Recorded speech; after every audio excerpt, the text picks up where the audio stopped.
நான் ஆன்லைனில் வந்து இந்த மொபைல் ஹோல்டர் சார்ஜ் போடுறதுக்காண்டி இது வாங்கியிருந்தேன். ஸோ இது 5 பீஸ் வந்து சேர்ந்து வந்திருந்தது. ஸோ வந்து சரி ஆணி அடிக்காமல் இதை யூஸ் பண்ணிக்கலாம், இந்த மாதிரி இதை வந்து நம்ம கிழிச்சிட்டு இதை அப்படியே வாலில் ஒட்டிக்கலாம் அப்படின்னு நினச்சி தான் இது வாங்கியிருந்தேன். But one of the worst product I broad.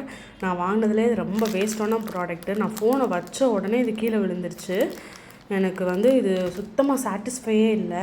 பட்டு நான் வந்து இதை ரிட்டன் போடாமல் அப்படியே வச்சுட்டேன். எதுக்காண்டினா இதில் வந்து ஆணி வச்சு நம்ம ஹோல்ட் பண்ணுற மாதிரியும் கொடுத்துருக்குறாங்க. ஸோ எங்கள் வீட்டில் வந்து அந்த இடத்துல வந்து ஃபோன் சார்ஜ் பண்ணுறதுக்கு ப்ளேஸ் இல்லாமல் இருந்தது. ஸோ கண்டிப்பாக இது மாதிரி ஒன்று தேவைப்பட்டது. பட் இது வந்து நல்லா ஸ்டிக் ஆகலைங்கிறதுனால நான் இதை திருப்பி ஆணி வச்சே சைடில் வந்து அரைஞ்சிட்டேன். ஆணி அடிக்க வேண்டாம், இது அப்படியே ஸ்டிக் பண்ணலாம் தான் இதை ப்ராட் பண்ணேன். பட் இப்போ என்னாச்சுன்னா இது எனக்கு தேவைப்படுது, அதனால் இதை நான் ஆணி அடித்தே மாட்டிக்கிட்டேன். இந்த மாதிரி இந்த வாலில் பார்த்தீங்கன்னா இந்த இடத்துல வந்து எனக்கு ஃபோன் வைக்கிறதுக்கு சார்ஜ் பண்ணுறதுக்கு எதுவுமே இல்லை.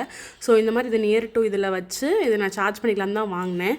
பட் வந்து இது ரொம்ப லைட் வெயிட்டாக இருக்குது. இதில் வச்சா ஃபோன் கீழே விழுந்துருது. ஸோ இதை வந்து ஆணி வச்சு தான் நான் மாட்டலான் இருக்கேன்.